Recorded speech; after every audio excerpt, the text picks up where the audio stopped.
Welcome back to round two of Wake Up and Think Clearly this Saturday morning, December 4th, 2021. Oh, welcome. Question mark, question mark, question mark, question mark, question mark. How are you this morning? Oh, how many question marks are there? Oh, it looks like there's 6 question. Welcome. Welcome, Luis Del Pino. Welcome, LRW. You need to stop putting me through this torture. Yeah. So let me answer your question, LOE.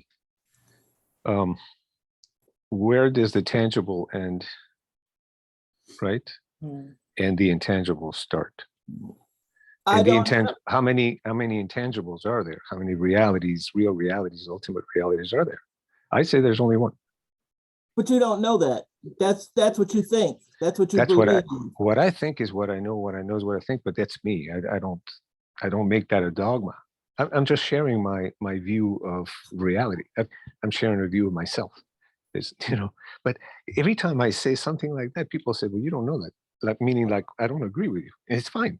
No, that's not what I mean. Well, how do you know if I know what I meant? How do you know because if I know what I don't? I'm telling because I think there are unknowables because we can't put ourselves in a position. But I don't think there are knowables. I've spent enough time on this to come to the conclusion that there is only one reality. So you think that everything that is knowable is known? Potentially, yes. But I've never, in a sense, you have to break that down. There is tangible knowledge and there's intangible knowledge. There's a knowledge of things and there's a knowledge of the nature of anything. I understand that. The knowledge of things is difficult to attain. You would have to have a PhD in everything on this universe. And that means that you would have to, yeah, because you have to travel for about 15 billion years to get a good look of what's out there in the perimeter. That's why I say, how do you know? Tangible, but I'm not talking about tangible knowledge. I'm talking about the intangible knowledge, which has to do with the nature of anything. What is the nature of anything? If you ask me, I'll tell you, it's just 3 characteristics. Everything is impermanent and constantly changing. You tell me if I'm wrong. Everything is constantly like a soup. There's nothing that doesn't stop moving in a soup. I do believe that. So you agree with that? Constantly, well, because I watched all of the astronomical studies and all that stuff is going on and booming and banging and all that kind of stuff is going on. So you and I agree on one universal characteristic of the universe, of the one reality. Everything is in constant change. Nothing stays the same from one second to the next. Everything is in flux. In flux. So being is fluxing. And if being is fluxing and nothing stays the same from one second to the next. Flux, not so war. There is no really being in the sense of a human, like a car is a car. Well, a car is a car now, but in a second, it's going to be a different car because everything changes. It looks the same, but it's not the same thing. So the second, that's the step I can't take. Okay, well, we were going along again, and I said, but listen, this way of looking at things takes a little bit of bending the mind. And instead of bending the spoon, you bend the mind. So if we agree that everything changes, nothing stays the same from one second to the next. So what was here now is not anymore, and the next second is something other. It's not the same thing because it changes. Or unless you say that everything changes, but not the car. Why is everything changing? Well, that's the nature of things. If you study physics, especially quantum physics, it's going to tell you that nothing stays the same from one second to the next. Really? I wouldn't say nothing stays the same. I would say that, for example, the body I have now is not the body that I had 60 years ago. Or 10 seconds ago. However, the change is so incremental that it, for all intents and purposes, it may as well be the same, except Okay.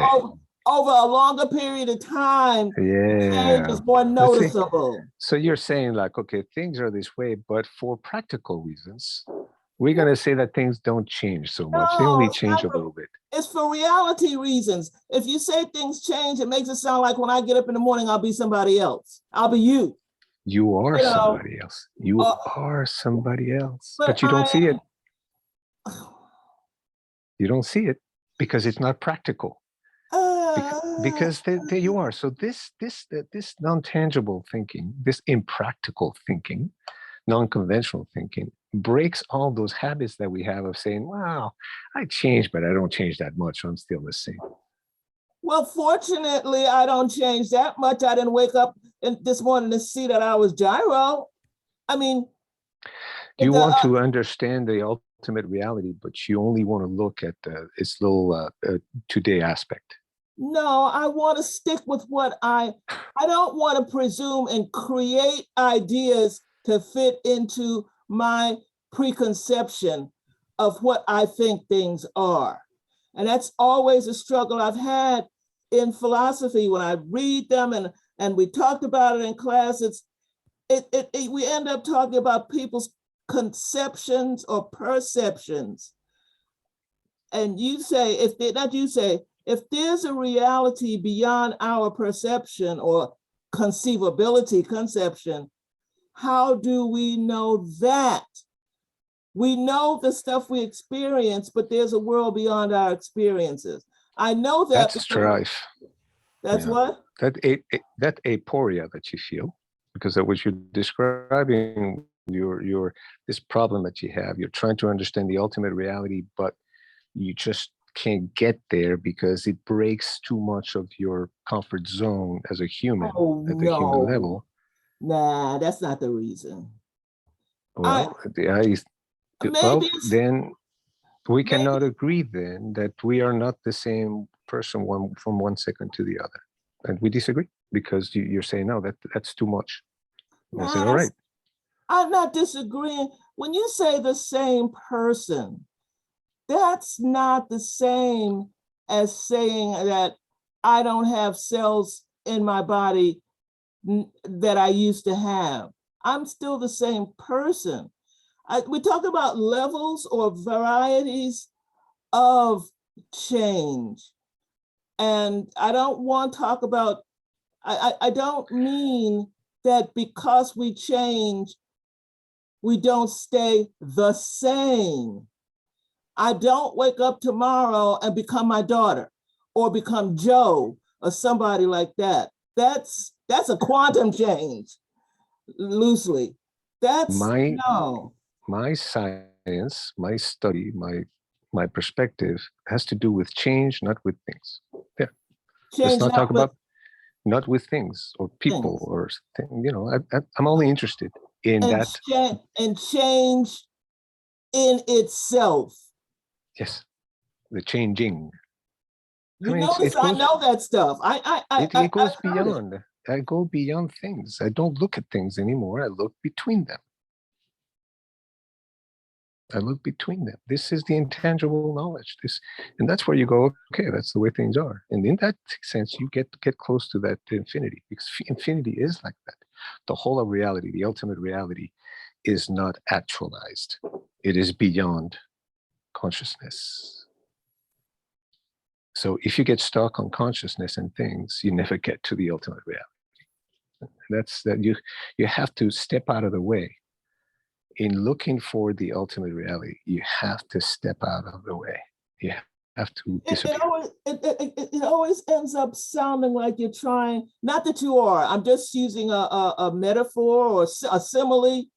It always ends up sounding to me like somebody's talking about knowing God and all that kind of stuff, because they move from the concrete and all that stuff And the next step is the belief in a flying spaghetti monster. I'm not saying you're doing that, but that's Is it? how it Yeah. sounds. I know, to I me. know, I know. Because if I say I am the whole reality, it is as outrageous as saying I am God. I am the truth. I am the way.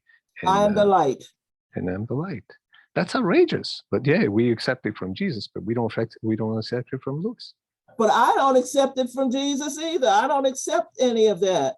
But I don't know. Let me think about it. Let me think about it. You have, yeah, you, in a sense, you're looking for the ultimate through the tangible. So at some point, the tangible is going to have to fizzle out and become intangible. If not, there's no union there at the infinite. And again, the union is infinitesimal because the whole cannot see itself through itself if it's not through the tangible. Because the whole, the ultimate, cannot think for itself, obviously. It's only when the thinking, so listen to this, it's only when the thinking, i.e. a human consciousness, ceases to identify itself with its own thinking and identifies with the whole, which it doesn't touch because it's intangible. It's a leap of faith in a sense, but not in a religious faith, but it's a leap of experiencing where you cease to identify yourself with your ego, your tangible thinking, I've got it. I will and then you step interpret into Luis Del the Pino intangible. 2.0 for Ellerweed. Luis is doing what's called dissolving the identity of the self on this body, and he is emerging in, oh, what was that? And he is emerging as the universe. He has become one with God. So he is identifying himself as God. And that means that there's no limit. And we can do that too. We can identify with God and become one with God. What would that be like? But Yeah. if you become everything, if you identify with everything, Excuse me a minute. I gotta you go are get nothing. my tea. I'll be right back. If you become everything, you are nothing because you're not one thing, you're not the other, you're not the other, you're not the other. So basically, in becoming everything, Our you become body becomes the universe. We tend to identify, I am this body, but then through Luis Del Pino Tantrayana, we identify with the all. And what happens then? It produces infinite harmony. And I think nothing who just who wrote this? I think it was Santa, who says no thing. So when you become everything, you are no. The known and unknown. Not nothing. The seen and unseen. The one and the zero. Right. Things so everything and the no essence thing. to things. And of course, everything is no thing. So when you become everything, you are no thing. And it's fitting to think like that because reality is ultimate, it's transcendent. So it's beyond anything. So it's no thing. So, what about things that are permanent? There are things that are permanent. For example, how would we know? How would we know that things are permanent? There are things that are permanent. How do you know that? For example, imagine that we are in a movie as in you go to a theater and watch a movie. So the whole movie is a thing and we can copy it digitally, but it's always there it doesn't change unless we go and put it in an editor and change the movie, but it is always there. It never changes the movie. So we are in a grand scale movie from since beginningless time to beginningless future, never ending. So we're in this movie and it's permanent. And every moment that we're going through this movie is where we see impermanence. Otherwise, we would be bored stiff watching something that never changes. The thing is, we can't know any of that stuff. We can, just because we have words for things doesn't make the thing a thing. For us to say that there are things that are permanent, we'd have to be around forever to say, how do I know? I'm going to be dead in 10 years. I'm sure of it. So how will I know if Gyro and Lewis and all of you are still around? I can't know that unless you believe through I science. We can know this through science and through logic and reasoning. It's called inference. But inference is not reality. It's a thought construct. And the thought construct can be verified because each day we apply the same experiment and prove it. Aha, that is permanent because yesterday it was there, today it's here. So we may suspect that there's some permanence to something. What is that something that is always permanent? But suspicion is not what is, it's what we suspect. I don't know what happened 2,000 years ago, 3,000 years ago. I have no idea. I know anthropology and all of that stuff, and they said this is that, but that's what they say. But I know for the future, I have no idea that there's no way I can know that you will exist once I'm dead. I can't know that.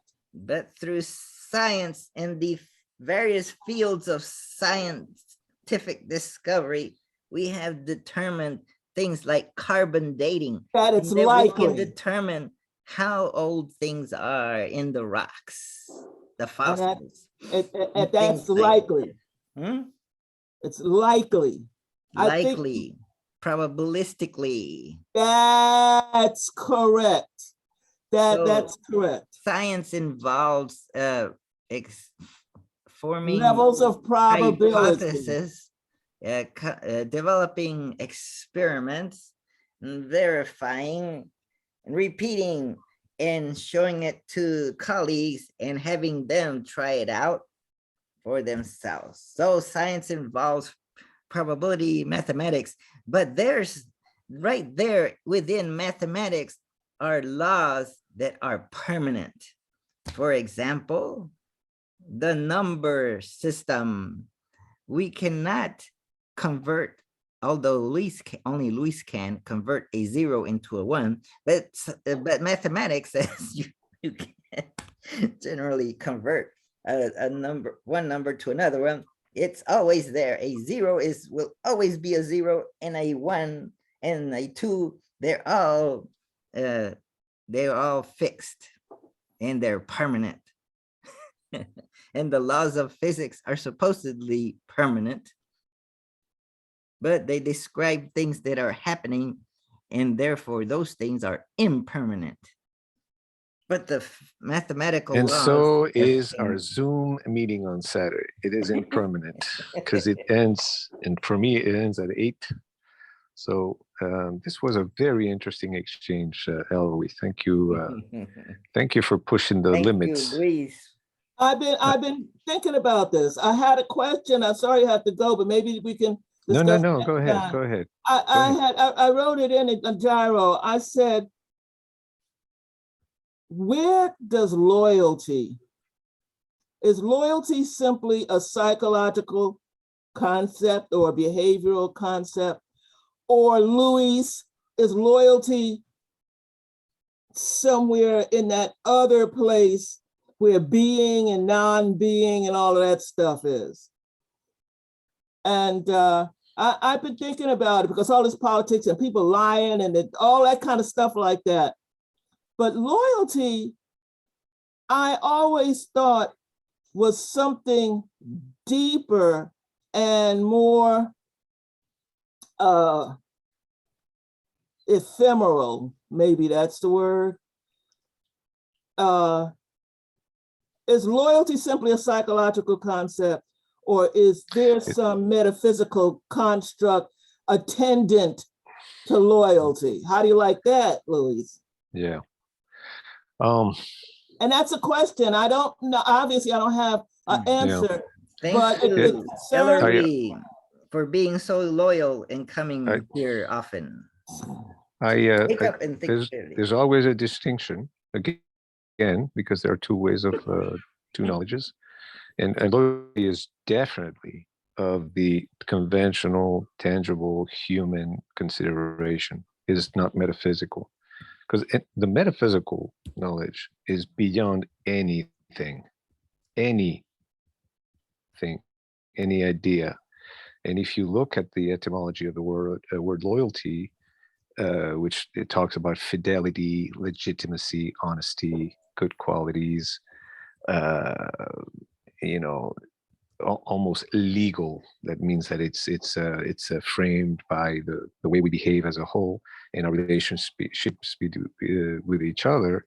It's a thing of human beings. So it's not metaphysical for sure. And it has no metaphysical, maybe metaphysical is too much.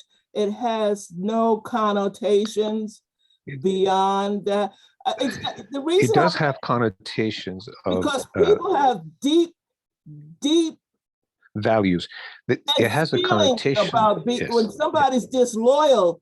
People kill people for stuff like that. Yes, so it has connotations regarding the values, what we value as human beings. Where it is. That's where it steps out of just you cheated on me. Yeah, or you didn't and I would say, I would add, so for your meditations, that this function from 0 to infinity, the concepts such as values, ethics, aesthetics, beauty, collaboration, creation, humanism, love, etc., etc. That goes along with that function, because mosquitoes, I don't know if they have a lot of humanism and loyalties, but as we go up, as consciousness, right?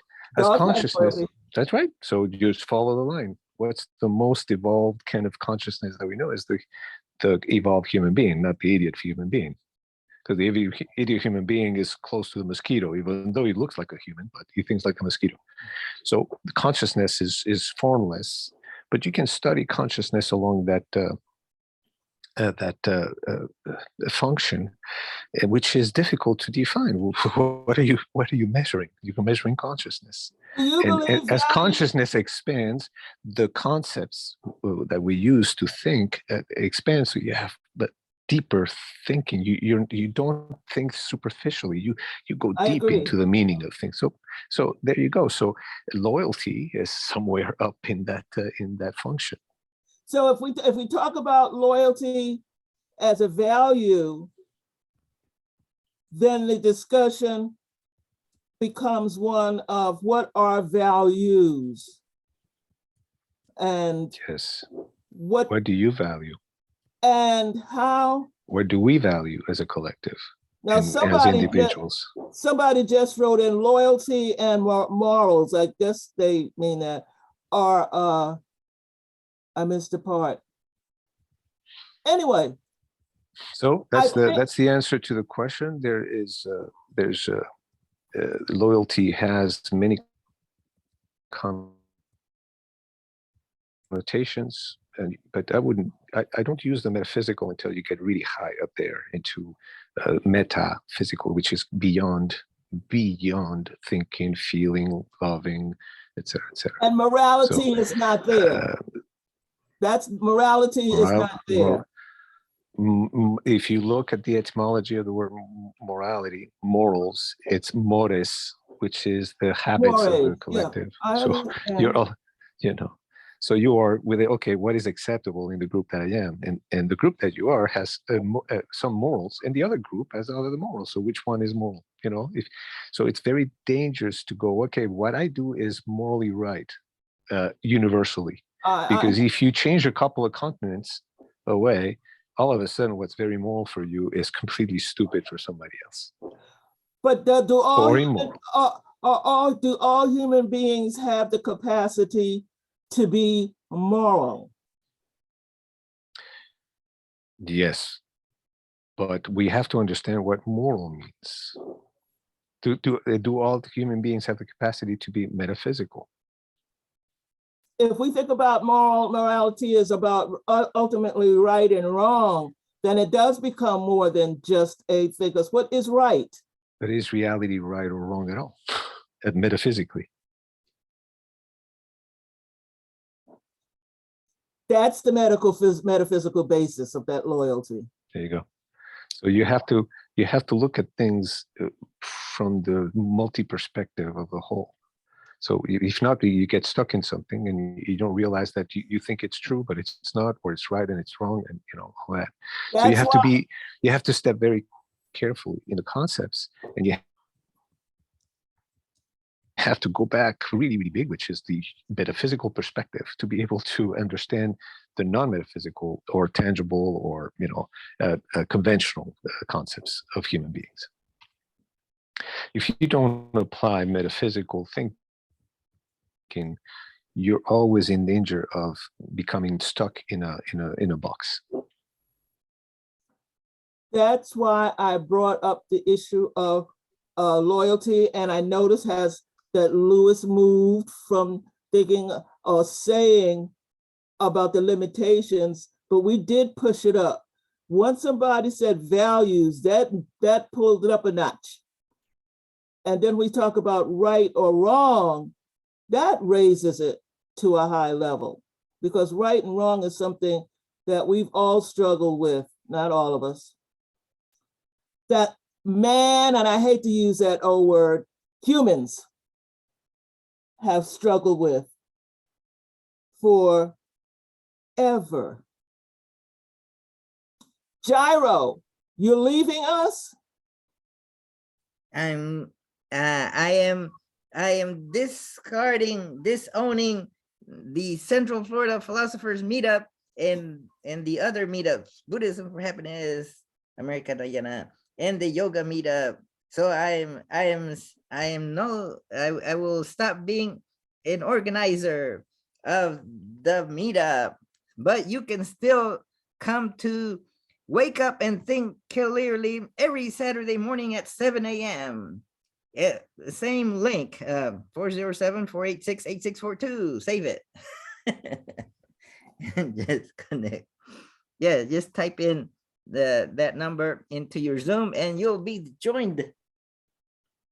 Yeah. Well, I guess I want to say thank you for your leadership and for doing this, because I'm not going to do it, but somebody needs to do things. I'm old, so somebody needs to do them for me. I can't do them. I'm a helpless woman.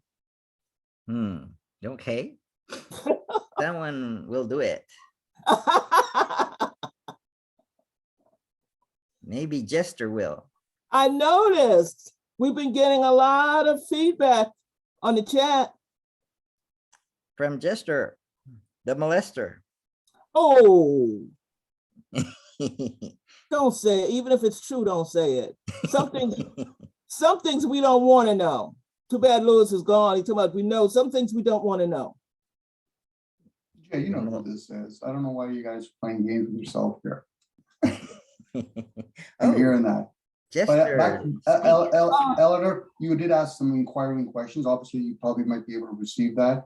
The whole idea of loyalty, this is where people use the word love, but meanwhile, they don't go inwards and realize, is it really love or is it obligation, duty, loyalty? A lot of those are child rearing skill sets that parents can emulate and share in words.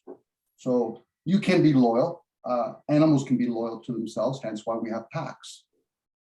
But all of that is in the metaphysical, meaning that it's beyond the physical, because I don't see the word obligation. I don't see things such as loyalty. That word I don't see. So I'm only going to see the physical acted out. So you're going to see a bunch of people together. You can assume that they're loyal because they're in packs. It's like people assume because you're a different shade or a different gender that we all think alike, which we don't. And the only reason why I know that is because I have moments and moments when I don't think alike within myself. I want to know if loyalty is a value, why do we value it? Why do we expect that? What is it about loyalty that makes it valuable, that makes it right? Well, I don't know, right? Why is loyalty right? Okay, well, that's a Or is it perception. right? I was gonna say, Alan, that's a Ah. perception. Loyalty, you have to ask other parts that we've already brought into it. We've been trained to have agendas, obligations, duty. So we're just changing words with a lot of things that are already happening. If you really observe oneself, you'll say, okay, so am I being loyal or am I having an agenda? Not because you created agenda. We're just using words to gauge things. This is why when people get caught up in the zeros and ones, those are just gauges. Numbers are gauges, even though number has an energy to it. Same with colors, they have energies. You know, of course, Jay put loyalty versus morality. Again, those are behaviors, Jay. Those are all behaviors. And this is why the schooling system it's not set up to teach morality. This is why old farmers or old communities, they used to emulate morality. And it's not just done from the physical. A lot of it is done from within the womb. We have neurons attached within the womb when we're women that are childbearing, for example. The communities that they're around and what they think and feel while the child's within the womb will dictate a lot of their behavior.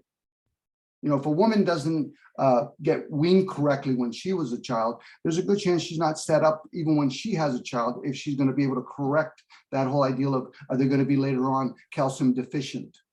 So anyway, but you're asking a question and that question has many connotations to it, Eleanor. I don't think there is an answer to it. There might be a moment that you might feel as though there's an answer. I don't spin it from the point of view that there is one particular answer. There's many questions, and I think it's a perpetual thing where you have to look at all the other aspects and say, okay, so what am I bringing to the table? It's like you had mentioned before, philosophy. People struggle with philosophies because they don't realize when you're philosophizing, you can't bring in your biased views. You can't see the world from only your likes and dislikes and then say, I'm going to philosophize. What is a tree? What is humanity's strife in past, let alone in future? Like with all sincerity, we don't even know how the physical works now. Like really, when you see a car, do you actually see the alchemy of the language? No. So how would you know how steel came to be, how plastic came to be, how rubber came to be? Just because we're in the game doesn't mean we understand it. So it's the same with morality, or in this case, loyalty. We're using words, and of course, we're using it in an English connotation. And with English, that sound and frequency has many meanings. It's not like if we're speaking in Hindu or some African tribe language where there's a distinct, that's what it means, or that's what resonates. Forget about meaning, because English is a meaningful language. So loyalty has many connotations to it. So this is the whole ideal of things and the essence of things. If you observe something, it will shape shift from you. So once you observe the word loyalty, it's going to shift, meaning that, okay, there's many connotations to it. What do I mean when I say the word loyalty? Now, And that, Louis, is what I'm struggling with. If you notice, I came to this with a question.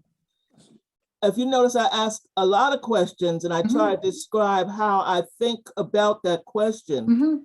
I am questioning this thing of loyalty because it's a value. I'm glad because values are to be questioned.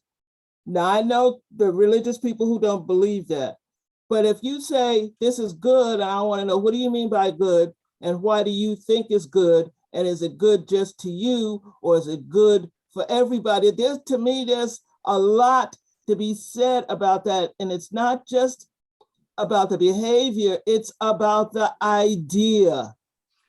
The idea of loyalty, the idea of obligation. What does it mean Okay, if well, somebody is obligated to someone else? And it's not just look it up in a dictionary, because that's a value, it's a belief.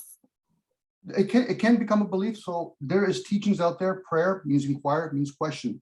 There's the Muslims that teach the concept of peace, means silence. Then there's the concept of meditation, and you listen. So for me, for example, I've got to an awareness that if a person's asked a question out loud, I'm always constantly listening. Now, I'm silent within. Now, when I'm talking outside, I'm just sharing with other people because we're going to hear each other. Listening is an internal thing. So when a person asks a question, if they go into silence, because we got to remember, we're bringing in a lot of conditioning. The ego is the conditioned part. No different when me and you and Jay have been here, who's been functioning the body? That's another condition that's going on. So once you listen from within, person says, okay, what is loyalty? Then you have to, first of all, attend to all of your own conditioning. What have I been raised? What have I been constantly patterning to do? Because a lot of people want to shift something. They want to do something else, but they don't realize when they want to do something else, they have to first address the things that they've already been doing. And until then, people want to change opposed to shifting. So I'm just only sharing a bit because the question is more stated for you. I will go inwards for myself. And I understand when I hear people talk about love unconditionally, when you're using a whole bunch of conditions, you know, son, you have to come to the wedding. So are you asking it out of love or are you asking it out of obligation or duty? They're different energies. And now you have to bring in energy. So there's even an energy to loyalty. So, anyway. Welcome back. I never Luis thought about it. Delgado. I'm leaning my head back and I'm thinking, I'm just thinking. I never thought about, I guess there are, well, I have to think about that, about the conditions of loyalty. I'm still trying to decide if loyalty as a value,